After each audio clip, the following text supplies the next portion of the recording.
परिषदमध्ये आम्ही करणार आहोत आणि या सर्व अधिकाऱ्यांची चौकशी व्हायला पाहिजे अशी मागणी आम्ही या निमित्ताने करणार आहोत। अंबादास दानवे देखील यांनी देखील एक हे टाकलेला आहे। आम्ही तेच अगोदरच उल्लेख केल्याप्रमाणे की एका बाजूला शेतकऱ्यांना कर्जमुक्ती द्यायची नाही, मोठ्या प्रमाणावरती पैसे नाही म्हणून सांगायचं आणि सत्ताधारी आमदारांकडेच एवढे पैसे कसे मिळतात आणि कोटीवधी रुपयाचे हे पैशाचा व्यवहार हे होतोय हे अगोदर जे स्पष्ट आम्ही जे वारंवार जी तक्रार करत होतो आज ते ही सत्यता ही समोर आलेली आहे।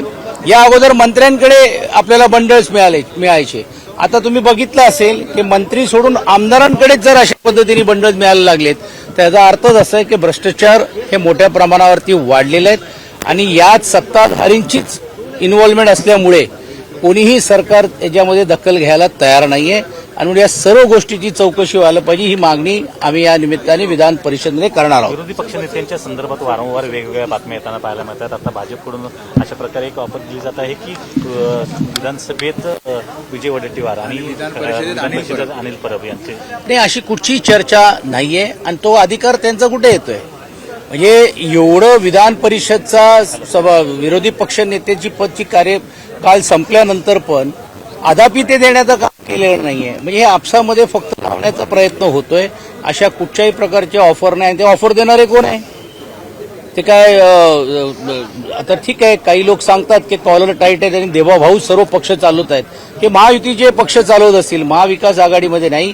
आमचा स्पष्ट माननीय उद्धवजींच्या कडे ज्यावेळी महाविकास आघाडीचे सर्व नेते मंडळी भेटले होते त्यावेळी खालच्या सभागृहामध्ये हा विरोधी पक्ष नेतेपद हे आम्हाला मिळालं पाहिजे आणि वरच्या सभागृहामध्ये हे काँग्रेस पक्षाला द्यायला पाहिजे आणि तशी नावं देखील म्हणजे लेखी नावं दिल्यानंतर पण अशा प्रकारे चर्चा करून घेऊन फक्त गुंतागुंती निर्माण करण्याचा प्रयत्न होतोय। कालच मुख्यमंत्री बोलले की आम्हाला काही हरकत नाही, मग एका बाजूला हरकत नाही, मग विधानसभेचे अध्यक्ष हे त्यांच्या पक्षाचे ते एक अनौपचारिक पण त्यांच्याशी बोलू शकतात, पण हे बोलायचं नाही आणि हे तात्कालिक ठेवायचं।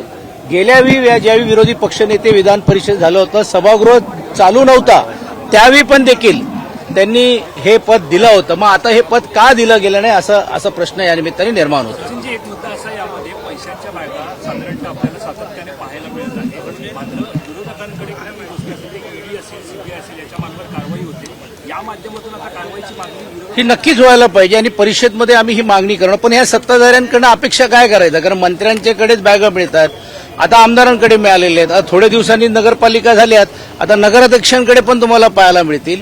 म्हणजे भ्रष्टाचाराचा कळस गाठण्याचं काम या लोकांनी केलेलं आहे। धन्यवाद। जागा वाटप आहे ते जवळपास निश्चित झालं आहे। मुंबईमध्ये भाजप आणि जे शिंदे ते एकत्र येतील, पण राष्ट्रवादी जवळ सोबत नाही, मग ठाण्यामध्ये काय, कल्याणमध्ये काय हे त्यांनी स्पष्ट करावं, पिंपरी चिंचवडमध्ये काय, पुण्यामध्ये काय, हे फक्त मुंबईला लुटण्यासाठी, मुंबईला बिल्डरांच्या घशात घालण्यासाठी सर्व एकत्र येत आहेत। मात्र मुंबईची एक हद्द पार केल्यानंतर नवी मुंबईला सांगावं त्यांनी की महायुती लढणार आहेत का।